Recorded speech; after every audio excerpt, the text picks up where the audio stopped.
So when I'm out and about, I have this little bag with me most of the time. And this is all you need. This is just a small little bag. And inside, let me show you the basics. You can add to it if you're working at home or in your studio. You could have more supplies, but for on the road, this is what I use. What's in my little bag of tricks here. I always have a little white gum eraser, a little bit of water. This is just a little tiny, you can find it in the travel section of the stores, a little spray bottle. I use this to put my water in, and it's handy because I put it right inside there and it fits in my kit. I think I'm not sure where this exact one came from, but I'll tell you, if you buy the little packages of toothpicks, it's the perfect size little round container. So I have a little bit of water in there. I have a pencil. I do like to use a mechanical pencil. It gives me a finer line. It's not so smudgy, and I can erase it. I can sketch lightly, and I can erase it easily. So look at this. They come in little packs. They're very inexpensive. I cut up a few little paper towels. I have my sketchbook in there, a little paint palette, and then just a few things to paint and sketch with. I have my pencil to sketch. Then I go over it, and I'll show you in this little demo with a pen. I use the Microns because they're waterproof. It won't smudge when you put your water on. I like the 02 and the 03. I usually sketch with an 02. I have some heavier ones in my kit as well if I want a heavier line. I might give a sample today with the 03 because it might be easier to see on the camera. I love these Uniball Signo white pens. They're the only ones that I have found that really are opaque. So after I'm done sketching, if I want to put a few white highlights in, I can use that pen. Brushes. There's all sorts. There's travel brushes like this that just open up, which are sable, nice sable brushes like this, travel brushes, all different sizes. And then there's also these, which are very inexpensive. They're the watercolor brushes that have water in the barrel there. You can just kind of squeeze it out. I actually love this brush. I use it a lot. I love the way that it's a synthetic brush, but it keeps a nice point. I don't even use it so much because of the water in the barrel. I just kind of like the brush, but it's nice if I want a little squeeze there. I do get some water right out of my brush. All sorts of little paint palettes. You can find these little kits in most of the stores. I have made my own. For instance, this is just a little cigar box. And I do like the pan paints, so I would buy the colors I like, put a little magnet on the back and stick them in there, and that's a great little travel kit that you can just make up yourself. I've seen people make up little travel kits in as small as little Altoids containers, would you believe?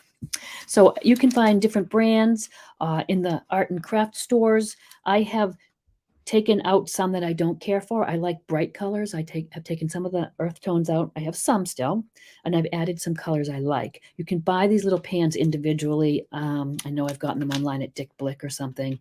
Certain colors that I know I use a lot. I like the turquoises and pinks. Gives you a little work area here on the lid, which is great and handy to have. So if you find it like a little kit that you like, it comes with paints, experiment with the paints. See what you like. If you want, you can always add colors to that or take colors away. It's a good idea to take a little piece of watercolor paper and just make up a little swatch. I have one bigger here in my bigger kit, but just for an idea, it would be nice to just know the colors that are in your kit. And because some of them are dark and they look black, but they're really a purple or a dark blue. So do a little swatch kit just so you know when you're out painting what your paint colors are going to look like. And then sketchbooks. There's all sorts of little sketchbooks. I found this one at a craft fair. Someone made it. A woman made these, and they're fabulous. I just love that it says observations on the cover. And they're little pages, but I still fit a lot on there. You know, I get really detailed sometimes, which is my style. You can do whatever you want. They could be really simple sketches. So that's one that's just, I don't know, just in pencil. I had not had time to finish it, but it's just pencil. But then I snap a picture, and then I can always go back if I want to. This one is not quite done yet. It's got a little watercolor on it, but really fun little sketchbooks you can find. So this is an extra special one that was handmade. It's got a metal cover. Came in a little cool bag. But for the most part, what I use is a Moleskine watercolor sketchbook. You know, the Moleskine books come in all sorts of drawing, different kinds of paper. I like the watercolor paper ones, and I love that I could go ahead and do a vertical, a nice long vertical if I want. I can do a landscape. I can do just single little images. So this is just a little bus here. This was just a little fireplace. These are a lot when I was traveling I would do. But remember, you can do simply, if you're just in your kitchen, you could do an egg carton. You could do a little memento that means something to you. I have sometimes I'll participate in like online challenges where they give you a prompt every day and you sketch it. So sometimes if I can find that book, I have some in here, I believe. So yeah, it would just be, you know, candy bars. It could be the stove. It could be everyday items. I think I even have some in here of my keys. I know you probably want to take a peek in there too. So I was at a concert once now. Actually, I sometimes sketch at venues, at baseball games and different things. I'll stand in the corner with the kit's so small you can. At Barnacle Billy's, sketching my rum punch. It's really a great way to get out of your head sometimes if you need to, and just forget about something else. Create a piece of artwork which in my mind is beautiful. I don't care what it looks like. And beauty always helps illuminate like darkness. And I just love the idea that I can get lost in this, and I'd love to share the process with you. So what I would do to start is I have my little kit. And I could be sitting in my car. I could be standing in the corner, like I say, at a venue or something. If I'm at a restaurant and you're a long wait for your meal, you could do the salt and pepper shake. Because honestly, I just get outside and, like I said, inside and do some sketching. So how I would begin, let me find, I know I have lots of blank pages and some things here. I'm going to just take a look. I just have a little funny reference photo here of a sunflower wearing my sunglasses. But it could be almost anything. So I would just find a page and I would think about the orientation a little bit. This is more of a vertical, so I would turn it up. Now I put random things on each page. I do like to, though, kind of put the name, where I was, maybe the date, a little something, because later on when you look at these books, you're going to be amazed and you're going to remember exactly where you were. You're going to remember the smells of the flowers. You're going to remember the sounds, the weather. Unlike if you took a photograph with your iPhone, which we have 1,000 photographs on there, but do we really go back and look at them and think about where we were? If you have your sketchbook, you're going to look at those and that little time is going to come alive for you, which is so cool. So I would just simply start with my sketchbook. I'm not stressing about it. I put a little water in my cup when I'm ready to paint, but first I just sketch. So I would start out with just my little pencil and just do a little light sketch. I want to sketch pretty lightly so that it's easy to go over and erase after. And sometimes you don't need to even erase the lines. It's kind of nice to have them in there. So it's almost like a little roadmap for me. I just start, and this doesn't have to be perfect. Doesn't have to look like the scene you're looking at. Artistic license, change things up. Just have fun doodling. And so I don't worry too much about exactly what it looks like. I change things all the time. And I just go a little sketch. I know it's hard on the camera to see, but I'm just doing a little light pencil sketch there. And like I said, I almost think of it as a roadmap if it's a really complicated scene, which sometimes I love to dive into. And I start with one little bit of the image and then work out like a jigsaw puzzle almost from there and just add. My windows aren't square. My lines aren't square. My buildings aren't perfectly in perspective. I don't have a ruler. I just put them in there, little wonky windows, a few little wonky windows. No one's going to look at it that close. You don't want it to be that precise because it might as well just be a photograph then. So what I do is I just put that little light pencil sketch on just quickly, just a little sketch, because most of the drawing I do is with my pen. I just want a few landmarks on here, and then I'm going to go ahead with my pen and I'm going to sketch my lines. And this is where your own style comes in. You could have a heavier touch, a lighter touch. You could just sketch some things in and paint the rest just in watercolor. But I like to go ahead and just kind of sketch over my lines best I can. I am not following them perfectly. And again, I know I'm going to try to do it so that you can actually see. It's a little awkward angle, but I know the camera's kind of weird to get through. So I am just going to do a little sketching. And honestly, even though I'm working at a weird angle here, I am this loose and wonky. I don't try to make it perfectly. I'm going to get that little center of the sunflower in. I'm doing it a little simpler, maybe just so we can not have to have too long of a video here, but you get the idea. I put my little petals in. You can put some details in, as much or as little as you want of details. I could put little hash marks for the seeds here.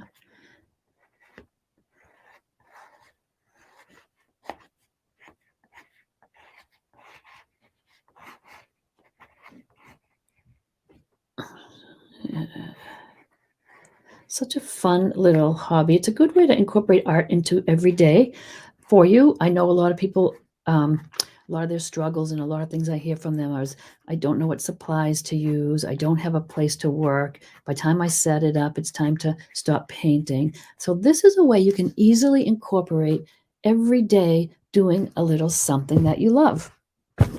So I do my ink, just don't know if I can make that so you can see it a little bit, but anyway, I do my little sketching in my pencil. I go over it with my ink, and then it's really ready to put some watercolor in if you'd like.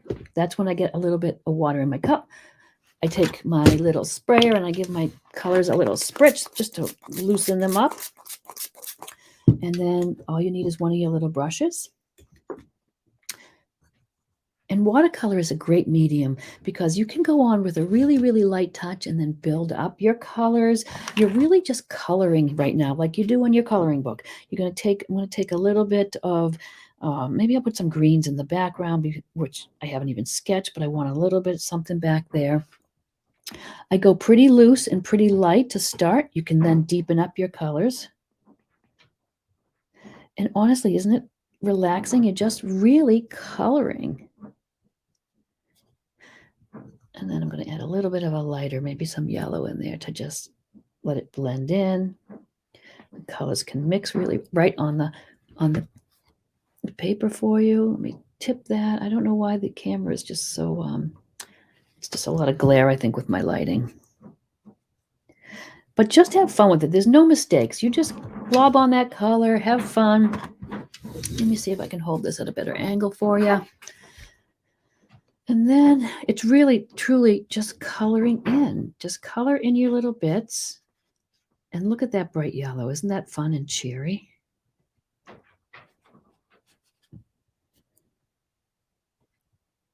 It dries fairly quick. Your brushes rinse out in water. Easy to clean up.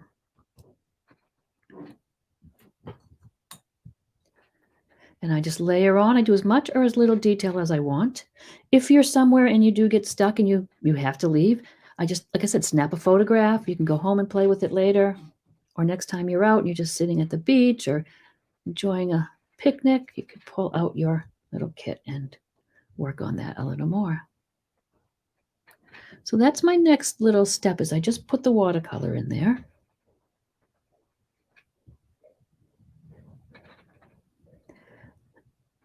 And I'll do some more. If you guys want to follow me, I am Cheryl from Tinker's Cart Art. I have a free Facebook group where I do some painting and some tutorials and some little information, and that's called Learn to Paint with Cheryl. You can find that on Facebook here. And I'll be doing more little tutorials which go in a little bit more in the painting part of this. But I kind of wanted just to show you how quickly the process can be for you.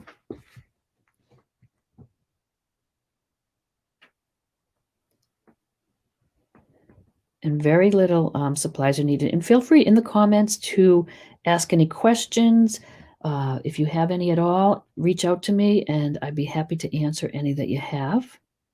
I just would love to see. I'm an acrylic painter and I teach that online mostly, but I do love the sketching, and I think it's a nice little way as an artist if you want to just incorporate a little something every day into your artwork, into your day, and explore some art. So that's what I would do. I would let that dry. I would do a little bit of some little washes of watercolor in there. When that's dry, that's when it comes in where I would add, of course, my name and any little information you might want. just as a little reminder of where you were. And then these unit ball pens, like I said, are fabulous for adding any little details. You got to let your painting dry there, but you can go ahead, and this is good for a lot of crafts and things that you might be doing, mixed media and whatnot, because you can go in afterwards and just add these lines. I don't know if you can see it that well, but these white lines, if you have a nice dark area, sometimes I'll pull out some of my others and show you examples of where I might have used it. Let's see. So I would go and say you have a really detailed drawing and you want to go in afterwards and you can add some little highlights in places. You can see that white really shows up nice. And I find that if I've got an area that's too heavy, I've done a plant or a tree and it just looks like a big heavy ball, you could go in with some of the white, just loosen it up, put some little sky holes in there, see right through it. So if you look back on through the summit here, I have a little video that shows some of the pages of my sketchbook you might want to look at. I have a little more detailed about the supplies, but I did want to show you how it all really came out of this little bag. My little steps are very simple. Just sketch with your pencil, an inexpensive, just little mechanical pencil. I like the Micron little waterproof pens for sketching. I do most of my sketching with this.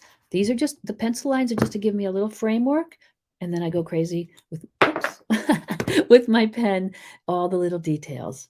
And again, you could get detailed or not. My style is a little detailed. You might want something a little simpler. This was a little simpler. But look, it would make a fun little card. You could make a little print of it, take a photo of it, and make a print if you wanted. But just honestly, just looking through your little sketchbooks every now and then are just so much fun. I remember where I was, what the day was like.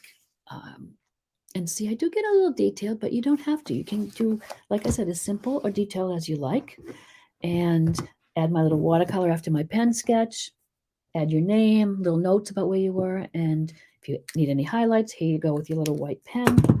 Super simple. You can craft a nice little kit. I'd love to see some of your sketches, and I'd love to see some of the kits that you come up with. And I thank you so much for watching, and enjoy the rest of the day. And remember